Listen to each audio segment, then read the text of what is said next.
പറ്റുള്ളൂ. ഇപ്പോൾ ഡോക്ടർ മാളവിക അത്തരത്തിലൊരു ബിന്നി നമുക്കൊപ്പം ഡെമോക്രാറ്റിക് ചേർന്നു. ഡോക്ടർ പൊളിറ്റിക്കൽ മാളവിക ബിന്നി, ഏത് ഞാൻ തിരികെ എത്താം. ഡോക്ടർ മാളവിക ബിന്നി, കടബാധ്യതയിൽ ഉഴറുന്ന ഒരു രാജ്യം, ബലൂചിസ്ഥാൻ കലാപം കൊണ്ടും രാഷ്ട്രീയ അസ്ഥിരതകൾ കൊണ്ട് നീങ്ങുന്ന ഒരു രാജ്യം, വാട്ടർ ടെററിസം നടത്തുന്നു ഇന്ത്യ എന്നാണ് ആരോപിക്കുന്നത്. സാധാരണക്കാരായി ഉള്ളവർ ഒക്കെ സമരം നടത്തുകയാണ് പാകിസ്ഥാൻ തെരുവുകളിൽ എന്ന് പറയുന്നു. അങ്ങനെ നടത്തുമ്പോൾ പോലും ഇതിലൊരു സമാധാന ചർച്ചയ്ക്ക് പകരം ഞങ്ങൾ ആണവായുധം പ്രയോഗിക്കും, ഞങ്ങൾ തിരിച്ച് രക്തമൊഴുക്കേണ്ടി വരും ഇന്ത്യക്ക് എന്നുള്ള തരത്തിലുള്ള പ്രകോപനപരമായിട്ടുള്ള കമന്റുകൾ പാകിസ്ഥാൻ നേതാക്കന്മാരുടെ ഭാഗത്തു നിന്നുണ്ടാകുന്നു. മനുഷ്യത്വപരമായിട്ടുള്ള ഒരു നിലപാട് എടുക്കണമെന്ന് ഒരു സ്വാഭാവികമായിട്ടും ഒരു രാജ്യത്തിന് തോന്നാനുള്ള സാധ്യതയില്ല. ഇത് ലോക രാജ്യങ്ങളുടെ മുന്നിൽ ഏത് തരത്തിൽ അവതരിപ്പിക്കാൻ പാകിസ്ഥാൻ ശ്രമിച്ചാൽ പോലും എങ്ങനെയാണ് കാണുന്നത്? മനുഷ്യത്വപരമായിട്ട് ഒരു ദേശത്തിന് റിയാക്ട് ചെയ്യാൻ സാധ്യമല്ല എന്നുള്ള ഒരു പ്രജഡിസ് നമുക്ക് പാടില്ലല്ലോ. ഇന്ത്യ പാകിസ്ഥാനേക്കാളും ഒരുപാട് നയതന്ത്രപരമായിട്ടും ചരിത്രപരമായിട്ട് നമ്മൾ നോക്കുകയാണെങ്കിൽ വളരെ മെച്ചുവേർഡ് ആയിട്ടുള്ള ഡിസിഷൻസ് എടുത്ത ഒരു രാജ്യമാണ്. കാരണം നമ്മുടെ രാജ്യം സെക്യുലർ ആയിട്ട് നിന്ന രാജ്യമാണ്, കൃത്യമായിട്ട് ഫോറിൻ പോളിസി പാലിച്ച ഒരു രാജ്യമാണ്, ഇന്റർനാഷണൽ ട്രീറ്റീസിനെ മാനിച്ച ഒരു രാജ്യമാണ്, നമ്മൾ പീസിന് വേണ്ടി നിലകൊണ്ട്. അതുകൊണ്ടാണല്ലോ നമ്മൾ നാം പോലെയുള്ള കരാറുകളുടെ ഭാഗം വരെ ആയിരുന്നത്. അതുകൊണ്ട് തന്നെ പാകിസ്ഥാനെ പോലെയുള്ള തീരുമാനങ്ങൾ ഇന്ത്യക്ക് എടുക്കാൻ സാധ്യമല്ല. പാകിസ്ഥാനിൽ ഇപ്പോൾ ഒരു വാറിന്റെ ആവശ്യം, ഒരു യുദ്ധത്തിന്റെ ആവശ്യം വന്ന് നിൽക്കുന്ന ഒരു കൺട്രിയാണ്. അവിടുത്തെ എല്ലാ പൊളിറ്റിക്കൽ ലീഡേഴ്സിനും അവിടുത്തെ മിലിറ്ററിക്കും ആവശ്യം യുദ്ധമാണ്.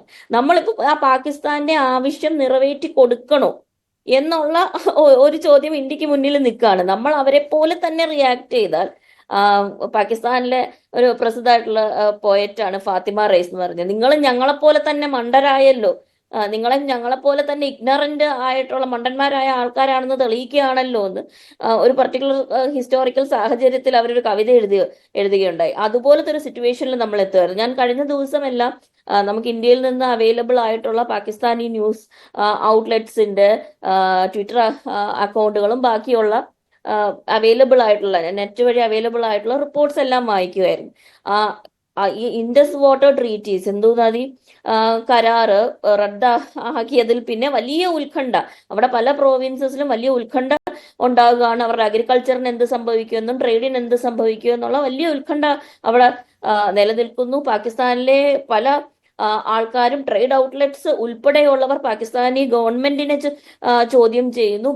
ഇവിടെ നേരത്തെ അപർണ സൂചിപ്പിച്ചതുപോലെ തന്നെ ബലൂചിസ്ഥാനിൽ ഇതുപോലെ തന്നെ വിഘടനവാദം വളരെ ശക്തിയേറി വരുന്നു. ഇനി അഫ്ഗാനിസ്ഥാന്റെ കാര്യം നോക്കി, ഇന്ത്യക്ക് ഇൻവെസ്റ്റ്മെന്റ്സ് ഉള്ള ഒരു കൺട്രിയും കൂടെയാണ് ഇപ്പോൾ അഫ്ഗാനിസ്ഥാൻ എന്ന് നമ്മൾ മറന്നു പോകരുത്.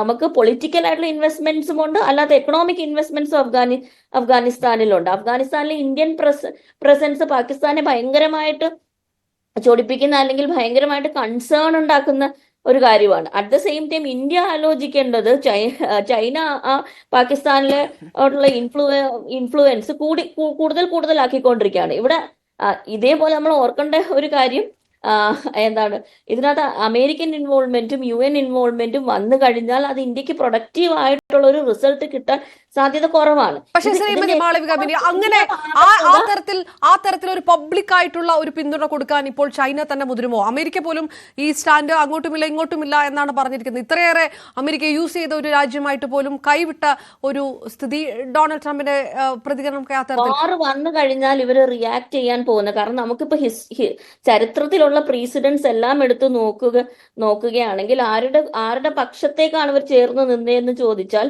അത് ഇന്ത്യൻ പക്ഷത്തേക്കല്ല എന്ന് നമുക്ക് മനസ്സിലാക്കും. അതുകൊണ്ട് തന്നെ ഇപ്പൊ ഒരു വാറിന്റെ ഒരു സിറ്റുവേഷൻ ഉണ്ടായി വന്ന, ഒരു യുദ്ധത്തിന്റെ സിറ്റുവേഷൻ ഇപ്പോൾ ആവശ്യമായിരിക്കുന്ന ഒരു കൺട്രിക്ക് ഇന്ത്യ അത് ഇട്ടുകൊടുക്കുകയാണെങ്കിൽ ഇന്ത്യ ആ വാറിന്റെ പ്രഷർ, അല്ലെങ്കിൽ പാകിസ്ഥാൻ ഉണ്ടാക്കിയെടുത്ത ആ പ്രഷറിന് ഇന്ത്യ സക്കം ചെയ്യുന്നതായിരിക്കും. ഇന്ത്യ ആ പ്രഷറിൽ കൂപ്പുകുത്തുന്നതായിരിക്കും. അത് ഇന്ത്യയെ പോലെ സീസൺഡ് ആയിട്ടുള്ള ഒരു ഫോറിൻ പോളിസി ഉള്ള ഒരു കൺട്രി അങ്ങനെ ചെയ്യണോ എന്ന് നമ്മളൊരു ഡിസിഷൻ എടുക്കേണ്ടതാണ്.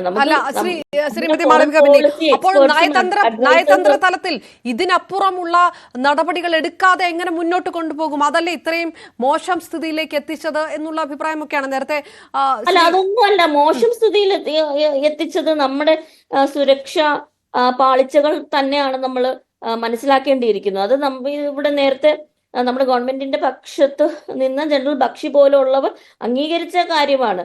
അവിടെ ആവശ്യമുള്ള ഫോഴ്സസ് പിൻവലിക്കുകയുണ്ടായ അവിടെ ആർമിയുടെ കാര്യത്തിൽ കോസ്റ്റ് കട്ടിങ് വന്നു. ആർമി എക്യുപ്മെന്റ്സ് മേടിക്കുന്നതിൽ വലിയ രീതിയിലുള്ള എന്താണ് എക്യുപ്മെന്റ്സ് കുറവ് മേടിക്കുന്ന ഒരു സിറ്റുവേഷൻ വരികയാണ്. അവിടെയും കോസ്റ്റ് കട്ടിങ്ങിന്റെ കാര്യം വരികയാണ്. പല കോറിഡോർസും ആർമിയെ കൺസൾട്ട് ചെയ്യാതെ ടൂറിസത്തിന് വേണ്ടി ഓപ്പൺ അപ്പ് ചെയ്തു കൊടുത്തതിന്റെ വലിയ ഇഷ്യൂസ് ഉണ്ട്. അതുകൊണ്ട് സുരക്ഷാ വീഴ്ച സംഭവിച്ചിട്ടുണ്ട് എന്നുള്ളത് അതിനിപ്പോൾ ആര് പറഞ്ഞില്ലെങ്കിലും നമുക്ക് അന്താരാഷ്ട്ര മീഡിയ നോക്കുകയാണെങ്കിൽ വളരെ ക്ലിയർ ആയിട്ട് നമുക്ക് മനസ്സിലാകുന്ന ഒരു കാര്യമാണ്. പക്ഷെ അതിലേക്ക് ശ്രദ്ധ വരുത്താതിരിക്കാനും വേണ്ടിയുള്ള മെഷേഴ്സ് ആണ് ഇപ്പോൾ എടുത്തുകൊണ്ടിരിക്കുന്നതെന്ന് പറയാതിരിക്കാൻ ഇവിടെ നിർവാഹമില്ല. വീണ്ടും വീണ്ടും ഇവിടെ കശ്മീർ നടക്കുന്ന ഓരോ സിറ്റുവേഷനും നമ്മൾ എടുത്തു നോക്കുക ആണെങ്കിൽ ഇപ്പം ഇന്റർനാഷണലി സ്പീക്കിംഗ് നമ്മൾ അന്താരാഷ്ട്ര നിലയിൽ നോക്കുകയാണെങ്കിൽ ഇന്ത്യ തന്നെ ക്ലെയിം ചെയ്യുന്നത് ആ ക്ലെയിം ഒബ്വിയസ്ലി കറക്റ്റ് ആകാനാണ് വലിയ സാധ്യത. ഇന്ത്യ തന്നെ ക്ലെയിം ചെയ്ത് നമുക്ക് ഡിജിറ്റൽ സിഗ്നേച്ചർ വരെ കിട്ടിയിട്ടുണ്ട്. ഇതിനകത്ത് പാക് ഇൻവോൾവ്മെന്റിന്റെ ക്ലിയർ ആയിട്ടുള്ള എവിഡൻസ് ഉണ്ട് എന്ന് നമ്മൾ വാദിച്ചുകൊണ്ടിരിക്കുന്ന സമയത്ത് അത് പ്രൂവ് ചെയ്യാൻ പറ്റുന്ന സിറ്റുവേഷനിൽ എന്താ ഇപ്പൊ UN പോയാലും ഒരു ഇന്റർനാഷണൽ കോർട്ട് ഓഫ് ജസ്റ്റിസിൽ പോയാലും എല്ലാം തന്നെ ഇന്ത്യക്ക് ഇത് പ്രൂവ് ചെയ്യാൻ സാധ്യമാണ്. അപ്പൊ വാർ എന്ന് പറയുമ്പോൾ നമ്മുടെ ജവാന്മാർ മരിക്കുമെന്ന് നമ്മൾ ഓർക്കണം. 100% നമുക്ക് ഉറപ്പ് പറയാൻ പറ്റുമോ? ഞാൻ ഒന്നുകൂടെ ഒന്ന് ക്ലിയർ ആവും. ഇപ്പോൾ ഈ വാട്ടർ ടെററിസം എന്നുള്ള ആരോപണത്തിലാണ് പാകിസ്ഥാനിൽ ഈ പ്രതിഷേധങ്ങളൊക്കെ നടക്കുന്നത്. അത് പാകിസ്ഥാൻ കണ്ണിൽ പൊടിയിടുന്ന കാര്യമല്ലേ? ഇപ്പോൾ ഈ കാണിച്ച നടപടികൾ ഇന്ത്യ ചെയ്യേണ്ടത് തന്നെയല്ലേ? അതിലും എതിരഭിപ്രായമുണ്ടോ മാളവിക ബെന്നി? ഇല്ല, ഇൻഡസ് വാട്ടർ ട്രീറ്റി റദ്ദാക്കുന്നത് വഴി വളരെ എന്താണ് ഒരുപാട് വർഷങ്ങളായിട്ട് ഈ ചർച്ചകൾ നടക്കുന്നുണ്ട്. 2022 തൊട്ട് ഇൻഫർമേഷൻ അങ്ങോട്ടും ഇങ്ങോട്ടും കൊടുക്കുന്നത് ഏറെക്കുറെ നിന്നിരുന്നു. ഇപ്പോൾ അത് കുറച്ചും കൂടെ നമ്മൾ ഒച്ചത്തിൽ വോക്കലായിട്ട് അത് പറയുന്നു നിർത്തിയിരിക്കുന്നു എന്നുള്ളത്. ഈ കരാർ എന്ന് പറയുന്നത് അങ്ങോട്ടും ഇങ്ങോട്ടും ഇൻഫർമേഷൻ ഷെയറിങ്ങും ഹൈഡ്രോ ഇലക്ട്രിക് പ്രോജക്റ്റുകൾ അങ്ങോട്ടും ഇങ്ങോട്ടും പറഞ്ഞിട്ട് അവിടുത്തെ വാട്ടർ ലെവൽസ് മെയിൻറ്റെയിൻ ചെയ്യാൻ സാധ്യമായിട്ടുള്ള രീതിയിലുള്ള ഹൈഡ്രോ ഇലക്ട്രിക് പ്രൊജക്ട്സേ നമ്മൾ നടത്തുള്ളൂ എന്നുള്ള രീതിക്കാണ് ഈ കരാർ.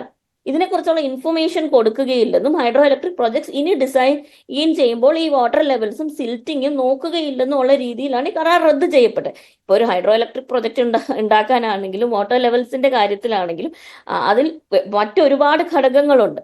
ഈ ഘടകങ്ങളെല്ലാം തന്നെ കഴിഞ്ഞൊരു 4 വർഷമായിട്ട് സ്റ്റാൻഡ് സ്റ്റിൽ ആയിട്ട് ഇരിക്കുന്ന കാര്യം തന്നെയാണ്. അതുകൊണ്ട് ആ മൂവ് ചെയ്തത് തെറ്റാണെന്ന് ഞാൻ ഒരിക്കലും പറയില്ല. പക്ഷെ ഇതിന് അപ്പുറം ഒരു മൂവിലേക്ക്, ഒരു വാർ മോങ്കറിങ് എന്നുള്ള രീതിയിലേക്ക് പോകേണ്ടതുണ്ടോ എന്നാണ് നമ്മൾ ശ്രീ ഷാബു പ്രസാദ്